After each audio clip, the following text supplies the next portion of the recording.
الحمدللہ رب العالمین والصلاة والسلام علی سید المرسلین وعلی آلہ وصحبہ اجمعین۔ مولانا سید ابو الاعلیٰ مودودی رحمہ اللہ کی کتاب قرآن کی 4 بنیادی اصطلاحیں سے لفظ الہ کی تشریح کرتے ہوئے میں نے مختلف آیات کی وضاحت آپ کی خدمت میں رکھ دی۔ اب حاصل کلام کے طور پر مولانا مودودی نے 4 باتیں کہی ہیں، اور وہ یہ کہتے ہیں کہ الوہیت اور لفظ الہ کے اندر طاقت اور قوت پوشیدہ ہے، اور وہ کہتے ہیں الوہیت اور اقتدار یہ لازم و ملزوم ہیں۔ یہاں جہاں الوہیت ہوگی وہاں اقتدار ہوگا، جہاں اقتدار نہیں ہوگا وہاں الوہیت نہیں ہوگی۔ یہ دونوں لازم و ملزوم ہیں۔ اور اس کے بعد وہ 4 باتیں بتاتے ہیں، اور میں انہی کی زبان میں یہ 4 باتیں خلاصے کے طور پر آپ کے سامنے رکھتا ہوں، اور اس کے بعد اگلے پروگرام میں وہ چند آیتیں پیش کروں گا جو آخر میں مولانا مودودی نے ایک حسن ترتیب کے ساتھ نقل کی ہیں۔ پہلی بات وہ یہ کہتے ہیں کہ یہی قرآن مجید کا مرکزی خیال ہے کہ حاجت روائی، مشکل کشائی، پناہ دہندگی، امداد، اعانت، خبرگیری، حفاظت، استجابات دعوت، جس کو تم نے معمولی کام سمجھ رکھا ہے، دراصل یہ کوئی معمولی کام نہیں ہے، بلکہ اس کا سررشتہ پورے نظام کائنات کی تخلیقی اور انتظامی قوتوں سے جا ملتا ہے۔ یعنی حاجت براری کا مطلب کیا ہے؟ آپ کی ضرورتوں کی تکمیل اور مشکلات میں آپ کو کی مدد اور پناہ دینا، سکون دینا اور امداد کرنا، اعانت کرنا، آپ کی خبرگیری کرنا، آپ کی حفاظت کرنا، یہ سب وہ ایک اللہ پورے اس نظام کی نگرانی کر رہا ہے، وہ اسی کے ہاتھ میں ہے، اور یہ ایک مربوط نظام ہے، یہ کوئی الگ الگ نظام نہیں ہے۔ یعنی انسان کے اندر کی جو دنیا ہے اور اس کی تکلیفیں ہیں، خوشیاں ہیں، اور باہر کی جو چیزیں ہیں، یہ سب ایک دوسرے سے تعاون کر رہی ہیں۔ اس کے بعد وہ یہ کہتے ہیں کہ جو پانی پیتے ہو ایک گلاس یا گیہوں کا ایک دانہ جو تم کھاتے ہو، اس کو مہیا کرنے کے لیے سورج، زمین، ہواؤں اور سمندروں کو خدا جانے کتنا کام کرنا پڑتا ہے، تب کہیں یہ چیزیں تم کو بہم پہنچتی ہیں۔ پس تمہاری دعائیں سننے اور تمہاری حاجتیں رفع کرنے کے لیے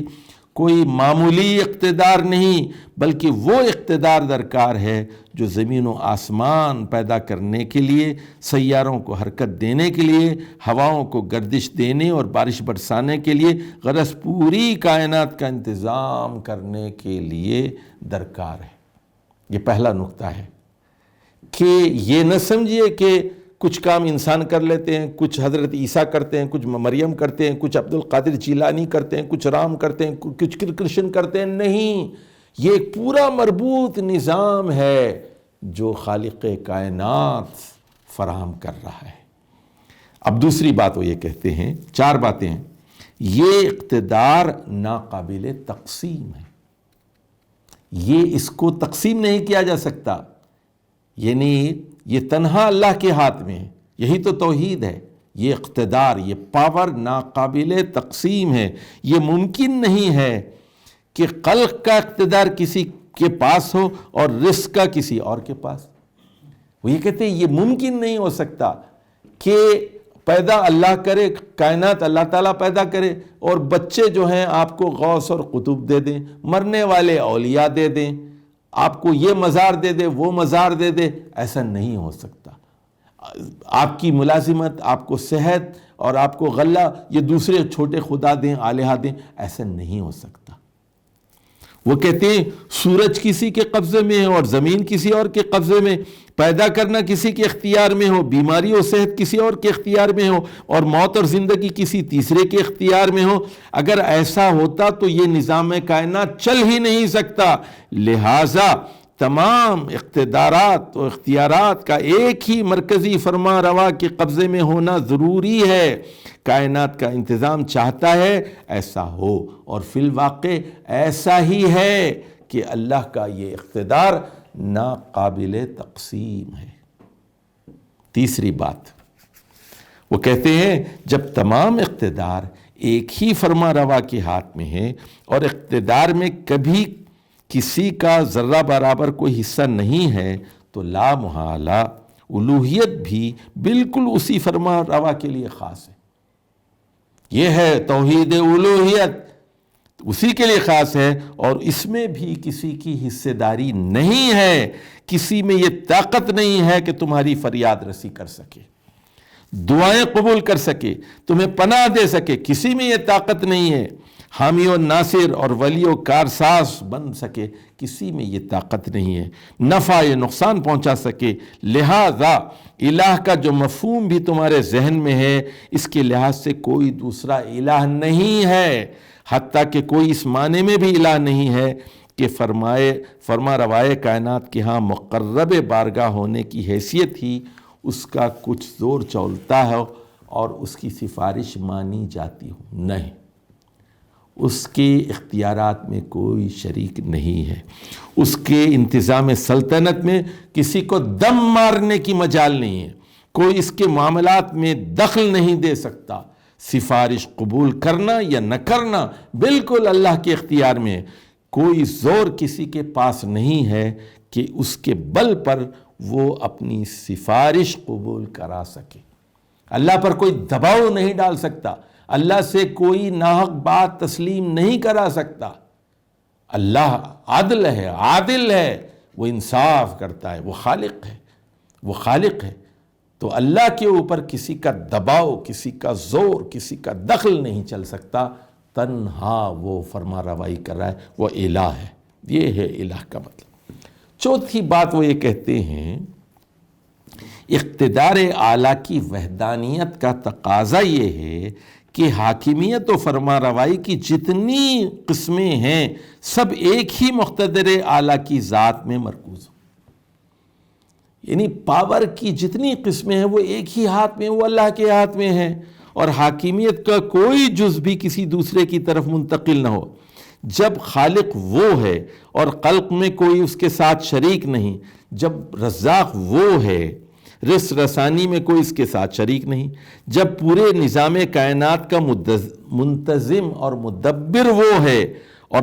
تدبیر و انتظام میں کوئی اس کے ساتھ شریک نہیں، تو یقیناً حاکم، آمر اور شارع بھی اسی کو ہونا چاہیے۔ He must only be the lawgiver۔ قانون بنانے کا اختیار صرف اللہ کا ہے، انسان کو قانون بنانے کا کوئی اختیار حاصل نہیں ہے، نہ وہ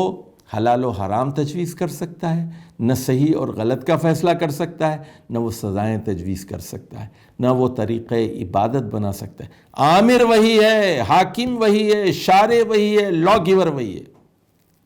اور اقتدار کی اس شق میں بھی کسی کے شریک ہونے کی کوئی وجہ نہیں۔ جس طرح اس کی سلطنت کے دائرے میں اس کے سوا کسی دوسرے کا فریاد رس اور حاجت روا اور پناہ دہندہ ہونا غلط ہے، اسی طرح کسی دوسرے کا مستقل بذات حاکم اور خود مختار فرما روا اور آزاد قانون ساز ہونا بھی غلط ہے۔ تخلیق اور رزق رسانی، احیاء اور اماتت، تسخیر شمس و قمر اور تکویر لیل و نہار، قضاء و قدر، حکم اور پادشاہی، امر اور تشریع، سب ایک ہی کلی اقتدار و حاکمیت کے مختلف پہلو ہیں، اور یہ اقتدار و حاکمیت ناقابل تقسیم ہے۔ یہاں مولانا مودودی یہ کہنا چاہتے ہیں کہ اسی کو سجدہ کیا جائے گا، اسی کی نماز پڑھی جائے گی، اسی کے لیے حج کیا جائے گا،